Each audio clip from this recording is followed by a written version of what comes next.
انسان کو جو اچھے برے حالات پیش آتے ہیں ان کے اسباب کا انکار نہیں ہے، وہ سب دنیا میں کسی نہ کسی وجہ، کسی نہ کسی سبب کے مرہون منت ہوتے ہیں،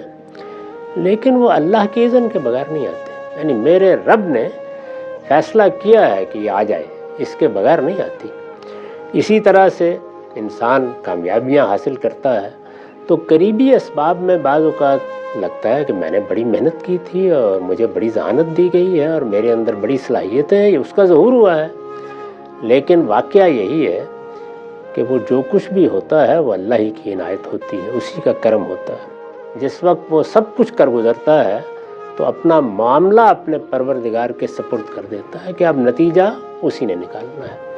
یہ ایمان کی حقیقت ہے، اور اگر ایمان کی یہ حقیقت انسان کے ہاں مستحضر نہ رہے، یعنی یہ شعور میں نہ رہے اور وہ اللہ کو مانے ہوئے بھی ہو، تو ایمان کی حلاوت اور ایمان کی حقیقت سے وہ محروم ہو جاتا ہے۔ اس کا صحیح لطف اسی وقت آتا ہے